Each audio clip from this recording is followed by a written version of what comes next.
Maryam hamil. Hal ini membuat keluarga Maryam beserta penduduk menjauhi Maryam karena mereka berpikir bahwa Maryam telah berbuat dosa yang sungguh memalukan. Maryam pun terus berdoa kepada Allah. Ya Allah, tolonglah hamba-Mu ini. Hamba yakin dan percaya atas semua takdir yang Engkau berikan. Berilah hamba kekuatan. Atas izin dan pertolongan Allah, lahirlah seorang bayi yang ada di dalam kandungannya. Bayi mungil dan suci.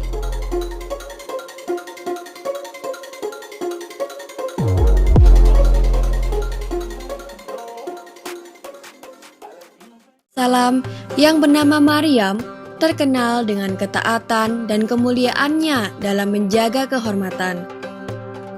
Maryam sangat taat dalam beribadah kepada Allah dan menjaga kesucian dirinya di mihrab. Mihrab merupakan sebuah tempat yang tertutup dan di sanalah beliau fokus beribadah kepada Allah. Tiba-tiba suatu hari ia dikunjungi oleh malaikat Jibril. Malaikat Jibril datang untuk memberitahu Maryam bahwa Allah akan memberi Maryam seorang anak laki-laki. Maryam merasa heran, sebab bagaimana mungkin ia bisa mengandung anak, sedangkan ia tidak pernah disentuh oleh laki-laki manapun. Ia merupakan wanita yang begitu menjaga kehormatan dirinya.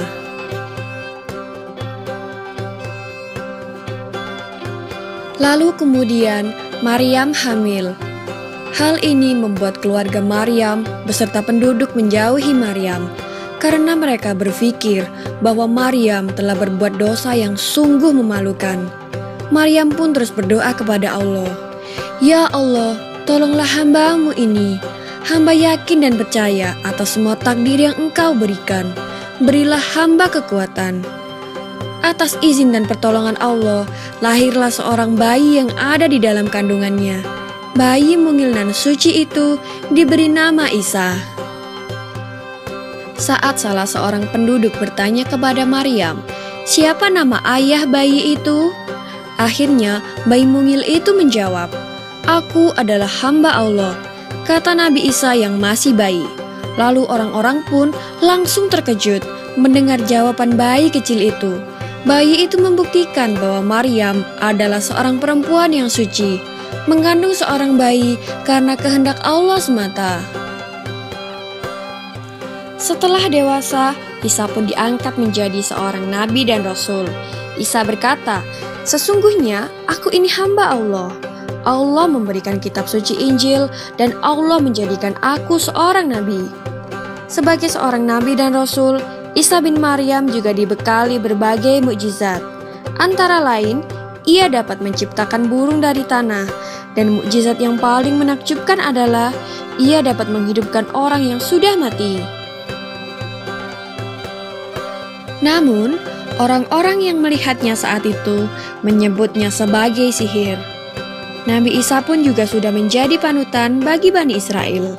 Hal ini membuat para pendeta merasa iri kepadanya. Oleh karena itu, para pendeta menghasut pihak kerajaan untuk menangkap Nabi Isa dan akan memberikan hadiah yang besar jika ada orang yang membantu menangkap Nabi Isa. Maka pada akhirnya, Nabi Isa harus berdakwah secara diam-diam dan berpindah-pindah. Dalam dakwanya, Nabi Isa dibantu para sahabat, yaitu Simon, Judas Iskariot, dan lain-lain. Suatu saat, salah satu sahabat Nabi Isa, yaitu Judas Iskariot, berkhianat. Ia tergoda oleh hadiah dari kerajaan. Ia lalu memberitahukan di mana tempat persembunyian Nabi Isa. Ketika Nabi Isa dikejar oleh pasukan kerajaan, beliau akhirnya bersembunyi di goa. Dan kemudian Allah mengangkatnya ke langit. Adapun Judas Iskariot yang berjalan paling depan kemudian diserupakan wajahnya oleh Allah seperti wajah Nabi Isa. Akhirnya, Judas Iskariotlah yang malah ditangkap dan dibawa ke kerajaan. Dia diberi hukuman mati dengan cara disalib hidup-hidup. Dia pun dibawa ke Golgota dengan memanggul salibnya dan diberi mahkota kawat berduri. Begitulah akhir dari kisah Nabi Isa alaihissalam yang sejak dari bayi sudah diberikan kepandaian, sehingga sudah mampu berbicara dan berbagai mukjizat yang sangat mengagumkan. Maha suci Allah atas segala kehendak dan kuasanya. Semoga kisah ini bisa bermanfaat bagi kita semua. Amin ya robbal alamin.